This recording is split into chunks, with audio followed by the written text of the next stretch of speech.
You know that persistent ringing, or maybe it's a buzzing or a hissing sound in your ears?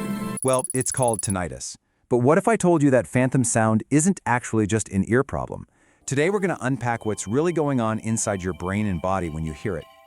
So, have you ever been sitting in a perfectly quiet room, and all of a sudden you hear this high-pitched whine that just wasn't there? Or maybe a low hum that nobody else seems to notice? If any of that sounds familiar, trust me, you are definitely not alone. In fact, it's estimated that up to 30% of adults experience this to some degree. That is a huge number of people dealing with something that is so often misunderstood. But here's the big takeaway right up front. The real cause of that constant sound isn't just a glitch in your ears. It's actually a signal of a much bigger imbalance happening throughout your entire system. Okay, so where does it all begin? Well, the process usually kicks off with an initial spark, something we can call an inner ear trigger.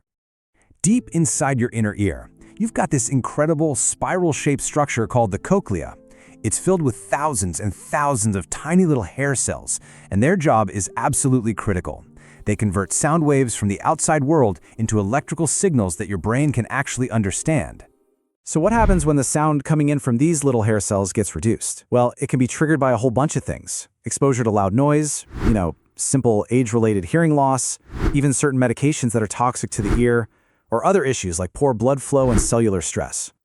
But here's the crucial part. The trigger might be in the ear, but the sound itself, that's generated in the brain. You can think of it like the brain's echo. It's basically a massive overreaction by your entire neural network. See, the brain absolutely hates a sensory vacuum. When it stops getting the rich sound information it's used to, it doesn't just sit back and do nothing. No way. It tries to compensate through a process called maladaptive plasticity. And what that really means is the brain turns up its own internal gain, like turning up the volume dial on a stereo, trying to hear what it's missing. And in that process, it ends up creating its own signal. That's the phantom sound. Let's break it down like this. In a healthy system, you've got lots of sound coming in from the ear, so the brain's internal gain is kept nice and low. But with tinnitus, you have low sound input coming in. So what does the brain do? It cranks its own gain way up. And boom, you get that phantom sound as it tries to fill in the silence. So let me just say this again because it's so important to get. Tinnitus is not just an ear problem, it is a full-on network problem. The actual wiring in the brain has changed. But why does this phantom sound get so loud and just so intrusive for some people? Well, it turns out the body has its own set of amplifiers that can create this powerful and pretty vicious feedback loop. I want you to think of these three systems as the volume knobs for your tinnitus.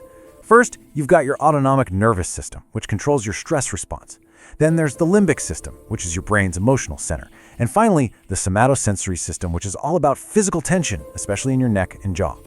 So when you're stuck in a state of chronic stress, that fight or flight mode, your entire nervous system is on high alert. This stuck-on feeling actually primes your auditory pathways to amplify any signal, and that includes the phantom one. So the more stressed you are, the louder the sound can actually seem. And this is how it creates that vicious cycle. It starts when your brain perceives the phantom sound. Then, your emotional center, the limbic system, flags it as a threat. This puts your brain on high alert, which makes you focus on the sound even more. And that, in turn, tells your auditory pathways to amplify it. It just becomes this self-perpetuating loop of sound and stress.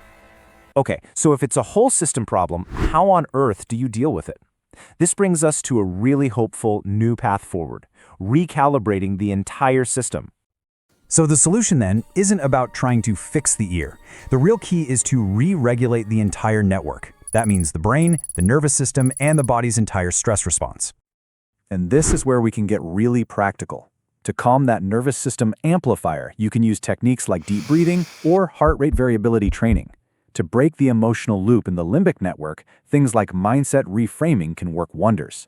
For that physical tension, even simple posture checks and addressing neck tension can make a huge difference. And finally, for the auditory pathways, you can use sound enrichment, like listening to nature sounds, to give the brain some healthy input to focus on, encouraging it to finally turn down that internal volume.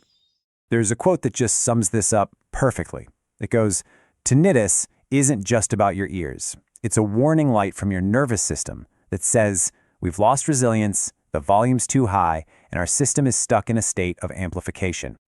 I mean, that really reframes the whole thing, doesn't it? Tinnitus isn't some random malfunction, but a meaningful signal from your body. Which leaves us with one last, really important question to think about. What is your system trying to tell you?